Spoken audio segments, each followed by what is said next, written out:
समझो कि आगे पीछे ऊपर नीचे, ये आगे का वर्ग, ये पीछे का वर्ग, इनको साथ लेके नहीं चलना, सदियों से जिनको कुचला गया, सबको समान अधिकार देके, चाहे महिलाएं हो चाहे कोई जाति का वर्ग हो, ये सब फर्कों को भुला के एक नया भारत बनाना है।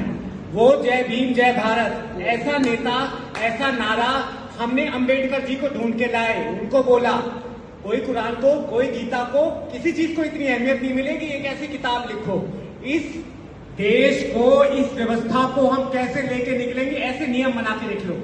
तब जाके बाबा साहब अम्बेडकर ने देश का संविधान लिखा और हर छोटे बड़े उस समय जोश ये था, नया देश बनाएंगे।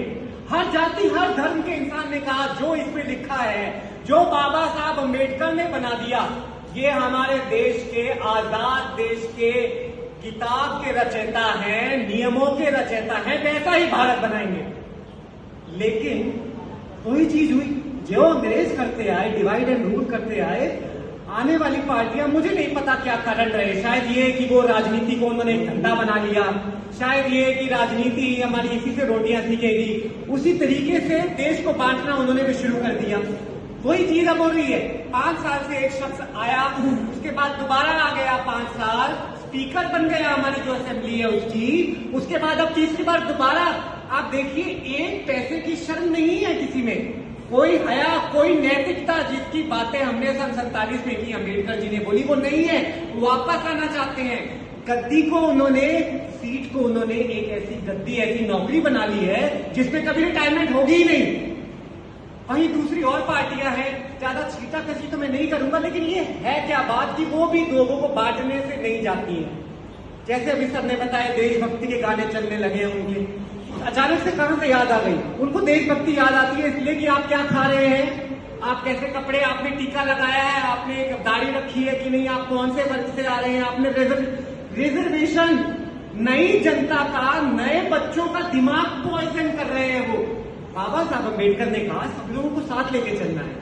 एक घर, एक परिवार गांव से उठ के आता है, पिछले वर्ग से आता है, शहर में आके बसता है, नई सोच, नवीनीकरण को अपनाता है, मोबाइल, मेट्रो, हर चीज को, जीन्स, कपड़े, उसमें उसकी बहू, उसकी बेटी कहती है, माँ, सासू माँ, तू भी मेरे साथ निकलेगी, गाड़ी तू चलाएगी, स्कूटी तू चलाएगी, जीन्स तू पहन के निकलेगी।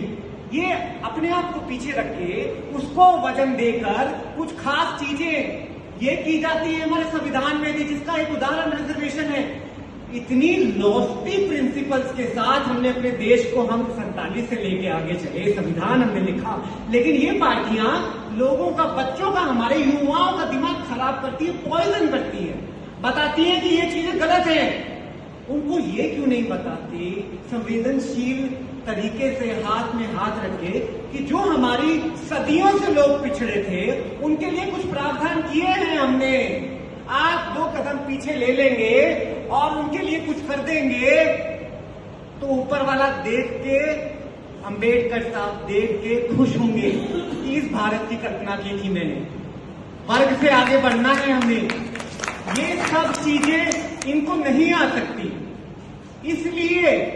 इसलिए काशीराम जी की तरफ हमें बार बार मायावती को खड़ा होना पड़ता है, बार बार फिर किसी कीर्ति को खड़ा होना पड़ता है, बार बार। कब तक चलेगा ये?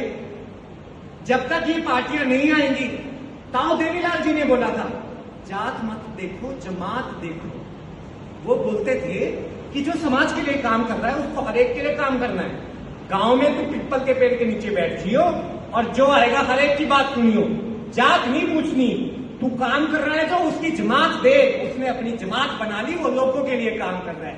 ऐसी जमीन से जुड़ी हुई पार्टियां, बीएसपी और इनेलो, मेरा ये विश्वास है जब तक विकृत, भ्रष्टाचार से लिप्त पार्टियां या शख्स, सब लोग तो एक जैसे नहीं हो सकते। I can not paint them with